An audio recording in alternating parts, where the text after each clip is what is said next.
Fala moçada, tudo bem com vocês? Espero que sim. Eu sou a Tati Pontes e eu tô aqui mais uma vez para a gente compartilhar a palavra de Jesus. O Evangelho conforme eu estudo, aprendo e procuro praticar na minha vida. Hoje, quinto domingo da Quaresma, para nós cristãos católicos, o Evangelho de São João, o capítulo é o 11, os versículos do 1 ao 45, nos diz o seguinte: Havia um certo Lázaro que estava doente. Era de Betânia, aldeia de Maria e de sua irmã Marta. Maria era aquela que tinha ungido o Senhor com perfume, e com os cabelos lhe enxugara os pés. Lázaro, que estava doente, era irmão dela. Então as irmãs mandaram a Jesus um recado, no qual diziam: Senhor, teu amigo está doente.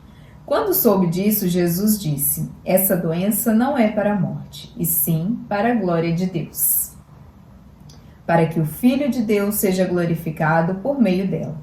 Jesus amava Marta, a irmã dela, e Lázaro. Quando ouviu que este se achava doente, ficou ainda mais 2 dias no lugar onde estava. Depois disso, falou aos discípulos: Vamos à Judéia outra vez. Os discípulos lhe disseram: Mestre, fez pouco tempo que os judeus quiseram apedrejar-te, e vais de novo para lá? Jesus respondeu: Não são 12 as horas do dia? Se alguém caminha de dia, não tropeça, porque vê a luz deste mundo. Mas se caminha de noite, tropeça, porque a luz não está nele. Depois de dizer isto, acrescentou-lhes: Nosso amigo Lázaro está dormindo. Eu vou lá para acordá-lo. Os discípulos lhe disseram: Senhor, se ele está dormindo, vai se salvar. Jesus estava falando da morte de Lázaro, mas eles pensaram que estivesse falando do sono comum. Então Jesus lhes falou claramente: Lázaro está morto. E eu me alegro por não ter ido lá antes, para que vocês acreditem. Vamos agora ao encontro dele. Então Tomé, chamado Gêmeo, disse aos outros discípulos: Vamos nós também, para morrermos com ele. Quando Jesus chegou, já fazia 4 dias que Lázaro estava no túmulo. Betânia ficava perto de Jerusalém, cerca de 3 quilômetros. Muitos judeus tinham ido ao encontro de Marta e Maria para as consolar por causa do irmão. Quando Marta ouviu que Jesus estava chegando, foi ao encontro dele. Maria, porém, ficou sentada em casa. Então Marta disse a Jesus: Senhor, se estivesses aqui, meu irmão não teria morrido. Mas eu sei que tudo o que pedires a Deus, ele te dará. Marta disse: Eu sei que ele vai... Jesus disse: Seu irmão vai ressuscitar. Marta disse: Eu sei que ele vai ressuscitar na ressurreição do último dia. Jesus disse: Eu sou a ressurreição. Quem acredita em mim, ainda que morra, viverá. E todo aquele que vive, acredita em mim, não morrerá para sempre. Você acredita nisso? Ela respondeu: Sim, Senhor. Eu creio que tu és o Cristo, o Filho de Deus que deverá vir ao mundo. Tendo dito isso, Marta saiu e foi discretamente chamar sua irmã Maria e lhe disse: O mestre está aqui e está chamando você. Quando Maria ouviu isso, levantou-se depressa e foi ao encontro de Jesus. Ele ainda não tinha chegado à aldeia, estava no lugar onde Marta o havia encontrado. Os judeus que estavam em casa com Maria, procurando consolá-la, quando a ouviram levantar-se depressa e sair, foram atrás dela, pensando que iria ao túmulo para ir chorar. Quando chega ao lugar onde estava Jesus e o viu, Maria caiu aos seus pés e disse: Senhor, se estivesses aqui, meu irmão não teria morrido. Ao ver que Maria e os judeus que iam com ela estavam chorando, Jesus se comoveu interiormente e se perturbou, e disse: Onde vocês colocaram Lázaro? Disseram-lhe: Senhor, vem e vê. E Jesus chorou. Os judeus então diziam: Vejam o quanto Jesus era amigo dele. Mas alguns disseram: ele que abriu os olhos do cego não poderia ter evitado que esse homem morresse? Jesus, outra vez comovido, chegou ao túmulo. Era uma gruta com uma pedra na entrada. Jesus disse: tirem a pedra. Marta, irmã do falecido, disse: Senhor, está cheirando mal. Já são 4 dias.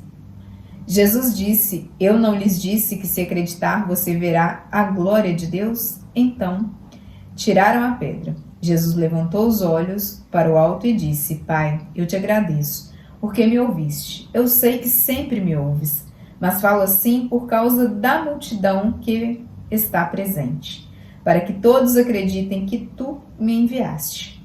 Tendo dito isso, gritou bem forte: Lázaro, venha para fora. O morto saiu. Tinha os pés e as mãos envolvidos com ataduras e o rosto coberto com um sudário. Jesus disse aos presentes: soltem-no e deixem que ele ande.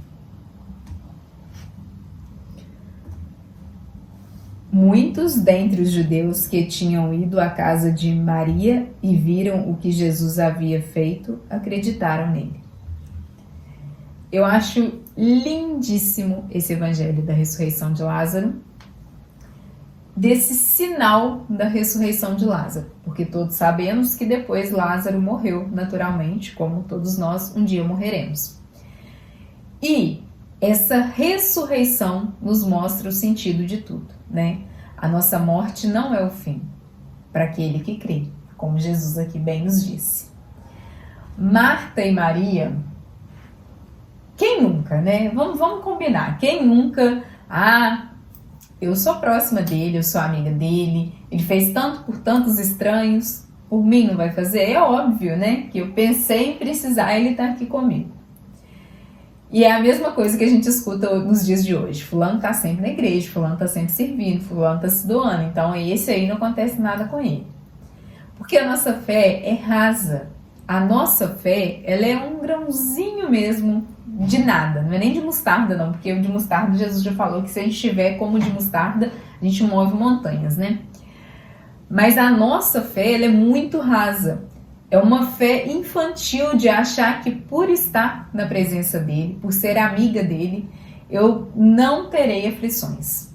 Quando ele mesmo me diz: no mundo tereis aflições, mas tem de bom ânimo, eu venci o mundo.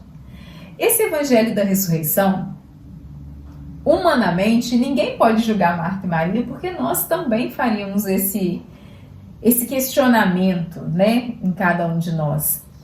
A gente esperava a cura de uma doença. Elas esperavam a cura de uma doença. Mas Jesus não estava lá porque o sinal seria muito maior. Seria algo inexplicável como foi.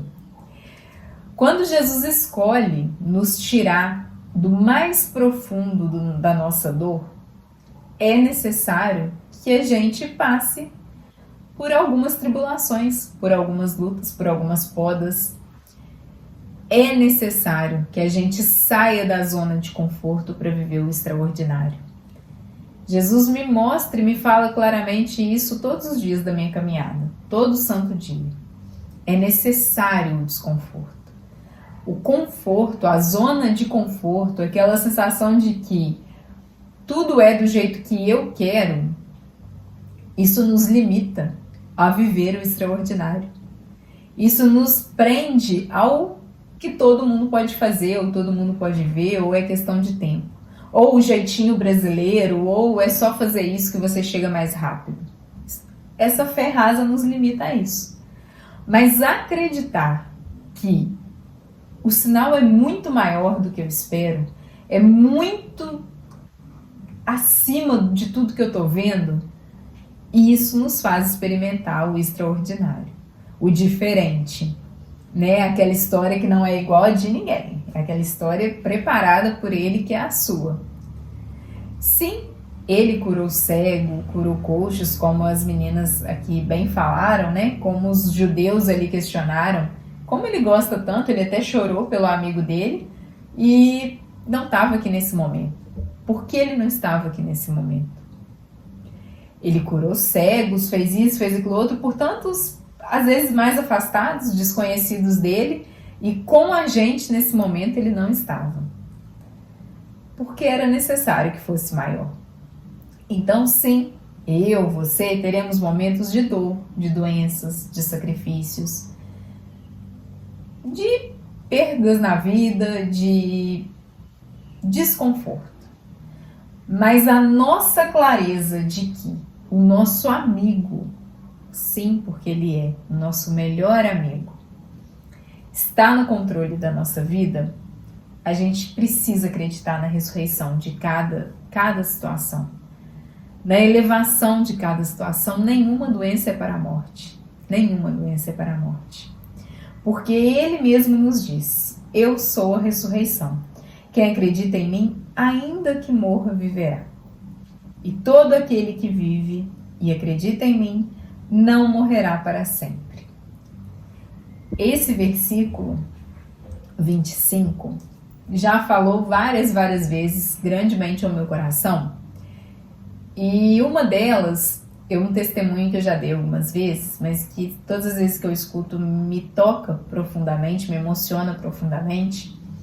E eu me recordo do meu melhor amigo na minha vida, de como ele agiu nessa situação da minha vida.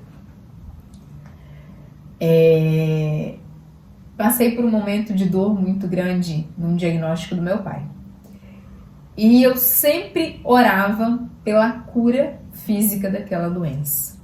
Em todos os momentos eu orava pela cura física daquela doença. Falava exatamente igual as meninas aqui falaram, né? Se ele estivesse aqui, meu pai não teria tido essa doença. Se fosse, Jesus tem que curar meu pai dessa doença, porque meu pai é muito bom, porque meu pai é o maior cristão que eu conheço. E justificando, dando motivos, como se o amor dele por nós dependesse de nós, né? É muito maior, é muito além. Mas eu dava motivos para convencer Jesus da cura do meu pai. E eu ficava o tempo todo, né? Orando por essa cura física. Orando por essa cura física.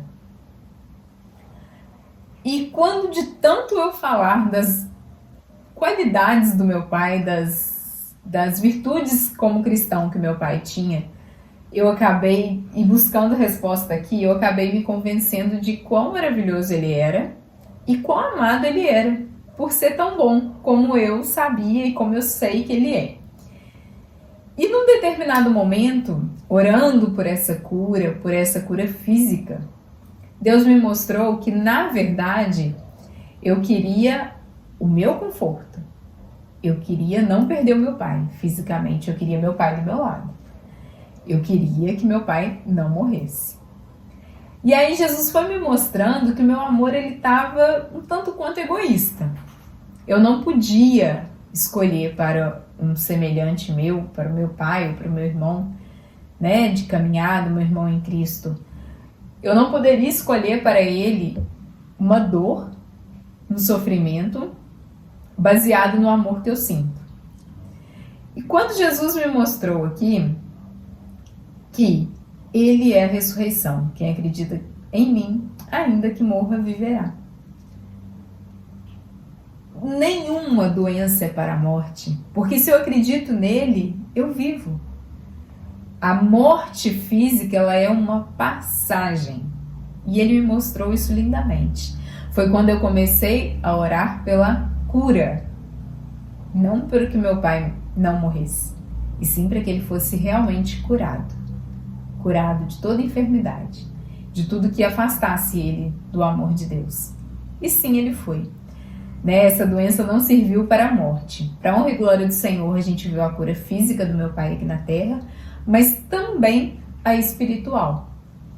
Meu pai sempre trabalhou muito, nunca teve muito tempo, sempre em restaurante, como garçom, então é domingo, sábado, não tem dia, a folga é na segunda, é dia de semana, então não tinha muito essa vivência de Santa Missa aos domingos, de intimidade com o Senhor. E essa doença que não foi para a morte, ela foi para a vida, para a intimidade, para buscar. Ele não falta a Santa Missa para a honra e glória do Senhor a partir de que tudo aconteceu. Ele sente a necessidade de estar perto do nosso amigo, do nosso melhor amigo, e ele sabe que o nosso melhor amigo vai livrar ele sempre de qualquer doença. Doença física? Não, a doença que apodrece a alma. Essa não pode apodrecer. E esse sentimento de que essa doença não foi para a morte, sim para que Deus fosse glorificado, é o que todos nós enxergamos. Ele não falta a Santa Missa, ele adquiriu com a minha mãe o hábito e o desejo de rezar o Santo Terço todos os dias. Um homem que até os seus 60 anos, né, não tinha tempo para essas coisas, não podia fazer essas coisas, não sabia nem como que se rezava um terço. E ali ele e minha mãe todos os dias rezam o Santo Terço, todos os dias agora, em ação de graças, em pedidos, em súplicas, mas juntos, né, como família. Então, nesse período da doença que nos aproxima, que aproxima de ti, que aproxima as tribulações, o desemprego, as rupturas da vida, os relacionamentos quebrados, tudo que nos tira do bem-estar, nos faz ficar mais próximos do nosso amigo, nos faz acreditar que Ele é a ressurreição e que nada é para a morte se estamos firmados nele. Esse é o sentido. A nossa amizade com Ele não é para nos livrar ou nos curar instantaneamente como um analgésico. Não, não. É muito maior. O propósito da cura dele na nossa vida é para a vida. A cura dele nos leva à vida eterna. Ficar próximo dele, ficar bem pertinho, bem no coração dele, buscar cada vez mais estar com ele, isso tudo nos aproxima da vida eterna. A cura de Lázaro, ela nos comove, nos mostra toda uma intimidade, uma proximidade de Jesus. Nos mostra que Jesus chorou. E os judeus então disseram: veja o quanto ele era amigo de Lázaro. Isso não significa, esse choro de Jesus nos mostra claramente que as tribulações passadas com ele terão sim os momentos de dor, né? De compaixão, de vontade de chorar e necessidade de chorar, assim como ele chorou. Teremos esses momentos nas tribulações, nas lutas. Terão dias que serão mais pesados que os outros. Teremos dias que vamos olhar e somente por ele vamos conseguir passar. Mas com ele, na presença dele, todo sofrimento é possível. Não que seja fácil, mas é possível. E esse sofrimento possível nos leva a uma cicatriz com flores. Eu falo que todo mundo curado, falo isso muito para as minhas amigas, para as mulheres, porque as mulheres, elas têm a alma do ambiente em que elas estão. Se a mulher acorda mal-humorada, o humor da casa vai todo por água abaixo naquele dia. Se o homem acorda mal-humorado, a mulher estando firmada em Cristo, ela consegue mudar essa situação. Porque a beleza, o carinho, o toque, né, a sensibilidade da mulher, o ouvido sensível a Deus, né, o ouvido, agora eu não ataco, agora eu recuo, agora eu respiro, agora eu dou uma risadinha para que isso tudo passe. Mas quando, em contrapartida, a mulher acorda diferente, ela muda também negativamente todo o ambiente que ela está. Então, eu falo muito isso, quando você é curado em Cristo, você floresce. Você tem o poder de florescer. Todas as suas cicatrizes se tornam lindos testemunhos, porque todos te veem através da cicatriz. Você não é o que te doeu, você é o que você fez com a sua dor. O que aconteceu depois dessa dor? O que aconteceu depois da morte de Lázaro? Choro, tristeza, dor e luto que duraram 4 dias. E ponto. No 4º dia, ele ressuscitou. E esse sinal nos mostra claramente essa confiança. Lázaro depois, naturalmente, morreu, mas todo aquele que acredita em Jesus não morrerá para sempre. E você, acredita nisso? O próprio Jesus nos pergunta isso hoje. Você acredita? Eu busco acreditar todo santo dia da minha vida. Não é receita pronta, não é fácil, é exercício. Busque acreditar que todo aquele que crê nele vive eternamente. Você vai viver muito mais leve, muito mais confiante e, com certeza, sem dúvida alguma, vai experimentar a paz que excede toda inteligência.